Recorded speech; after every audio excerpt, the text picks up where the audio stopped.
YouTube, how the heck you doing? This is the Core Heroes Watcher of Realms. We are back. So, last war we went ahead and faced against Eternals, and then we faced this guild. So there's a whole lot wrong with this. The fact that there's just so much variation, but we 100 to 0 them. We have some attacks to go through. We have no defenses to go through because they didn't really attack. But let's just go through it, right? So personal record, I think I trolled 2 attacks, but whatever, right? So first and foremost, this is a Piercer team. All right, so in my opinion, Hex is actually pretty good, at least in my opinion, right? Hex is pretty good for GVG in like very niche situations, just not now, right? Like conceptually, Hex could be kind of decent. So let's see. First things first, whenever you see a Silas, you're going to want to go ahead and proc Silas ult, because if you don't, he's just going to wipe the team. So I'm dropping the full here, probably going to drop tank.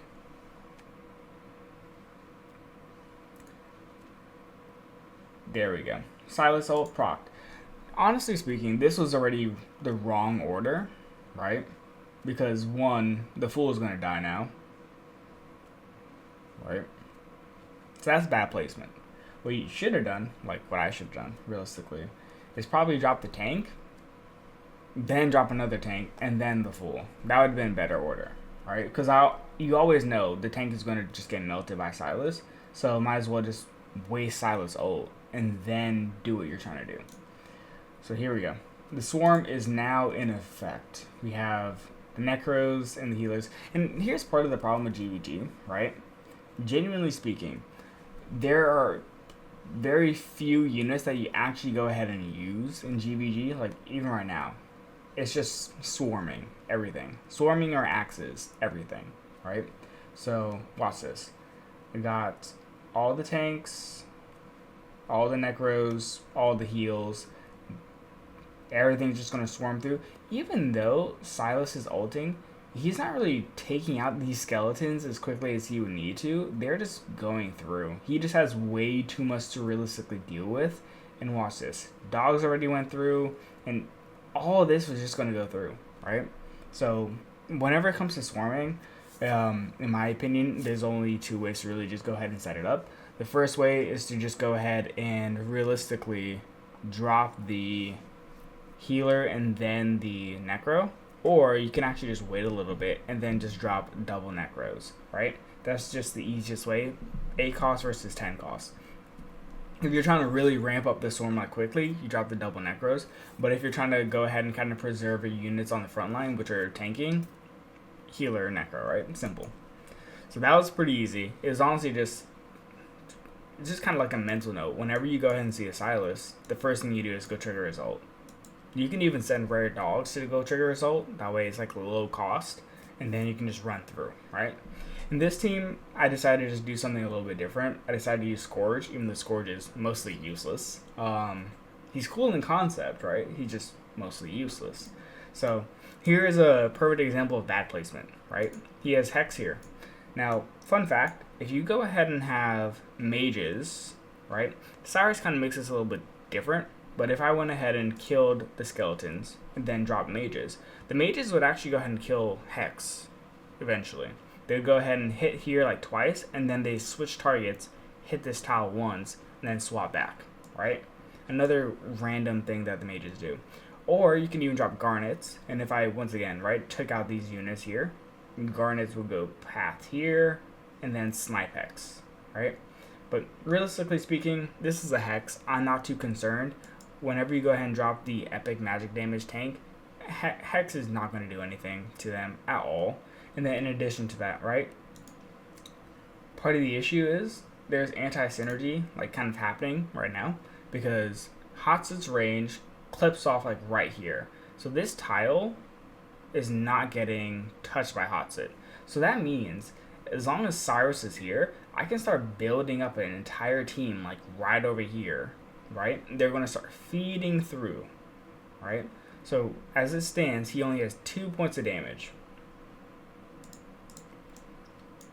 And so watch. Everything's just starting to get built up here. pots triggers, at that point, it's GG, right? So let me explain something real quick because it was happening in the background. Let's see if I can slow this down. There we go. So I dropped the Scorch because my hope is that they actually go ahead and filter through here. Unlucky. Here we go. Scorch is right here. Dead. Dead. Right? So the Scorch actually kind of gets through there and starts to take out those units. The only way that Scorch is useful, and you might be able to kind of play around with them, but you have to go ahead and kind of fill up the map and then drop them, and ideally they're not going to path and hit the tank. They're just going to go through the tank, get to the back line, and then take out the units. It's very similar to bug bombing in a sense, where you want to go ahead and kind of take up all the block of the tank, and the bugs go behind, right? So super similar in concept. I just got bored and I was just like, dude, I want to at least do something different, right, with these attacks. So I attacked this comp. I think I absolutely trolled this. Yeah, I remember I trolled this. Let's see what happens. Carnelian is not even max promotion, so I literally just trolled this. Natter Destruction, that's correct. Axe healer. Well, first issue is I waited too long to drop the axes and the healers. Realistically, I did. And Torador is just tanking.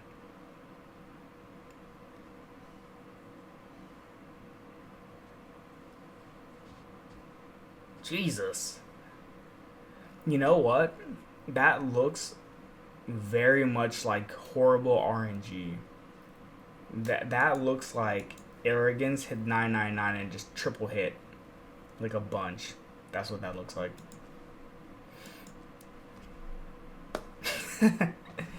that literally just looks like Arrogance popped ult and just got 999. Alright, Ingrid team. Pretty simple. Oh, wait. No. Okay. This is another issue. So watch this. Sulkadins is the main culprit here. Hex, not that bad. Like, it's just Hex. Right?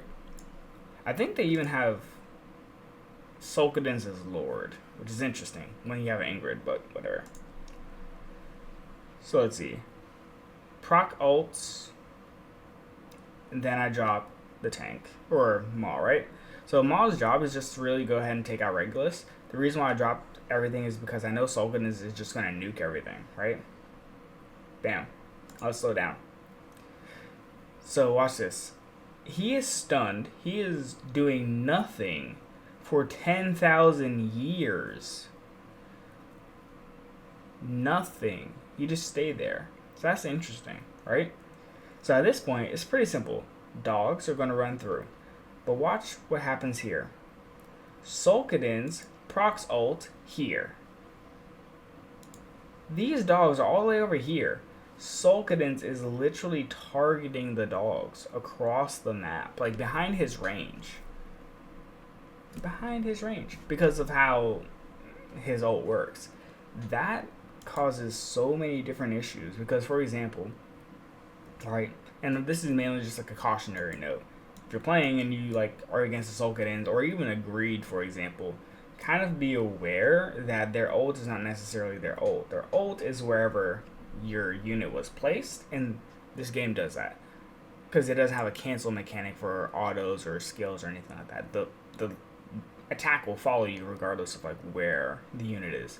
Just be aware that if they're ulting, there is a chance that they actually go ahead and hit your units behind their attack range. It's kind of something you have to just watch out for in general.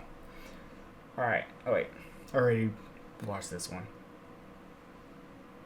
Let's go back. You remember the name so I don't like double watch it, right? Personal record. I think it's this one. There we go. Alright, so this is pretty simple. I have Garnets level 3. So this is a Pope team. Pretty simple. Just drop Garnets instantly, right? I think the person needs 28k HP to be able to survive Garnets. With healers, with Lily, whatever, right? They need 28k. His Pope did not have 28k. So at this point, I've already taken out vast majority of the damage dealers. Easy, right? Just go ahead and run at them. Also, because there's no Torador, Arrogance is not nearly as strong as he normally would have been. If there was a Torador instead of Pope, probably would have worked better, honestly speaking. Using a Pope with a Nightmare Chaotic mix, it just doesn't work. If you're using Pope, best way to do him. Whoops. Best way to use him is to have probably Ingrid, Pelagios, Constance. That's like the holy trinity, in my opinion, of Arbiter comps. Let's see.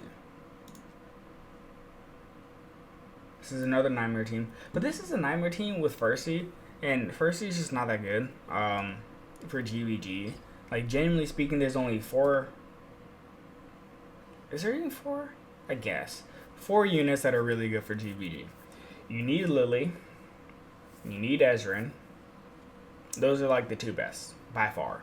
By far. Then you have like Carnelian, but Carnelian's a little bit niche, right? And then you have, I guess, Hollow. That's it. So, yeah. First-Seed's just not really gonna cut it. Honestly, this team would have worked better with a Lily. Pretty simple, right? There's not even much to really show. It's just a take down Pope with Garnets, take down the tanks because there's way less damage at that point. Or not Pope. Yeah, just take down the tanks, run at them, easy. Let's see. This is a loss. Oh my god. I remember this. This is ridiculous. This is all that's wrong with this game. So watch this. There's 2 axes, right? Frozen. Frozen. Brokir gets out of ult. He would have frozen them.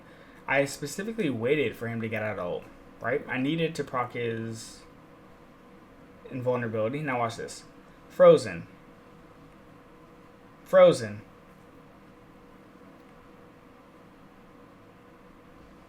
Frozen.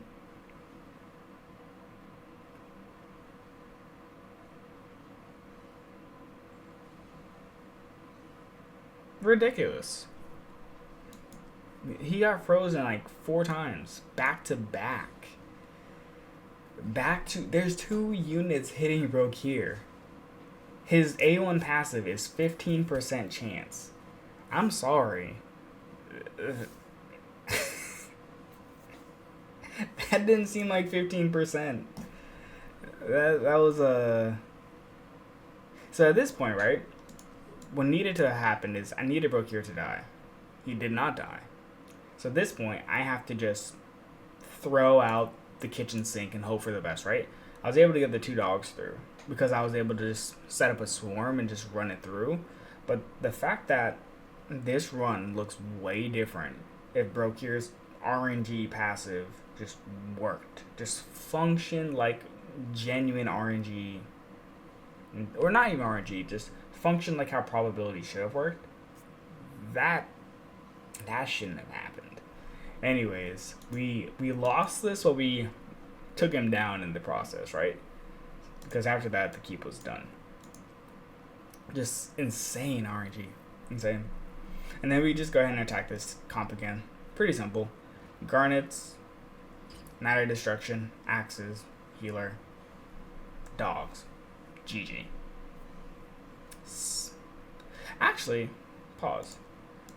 This time, I didn't even kill Pope. Interesting. I'll probably just do the same thing, though.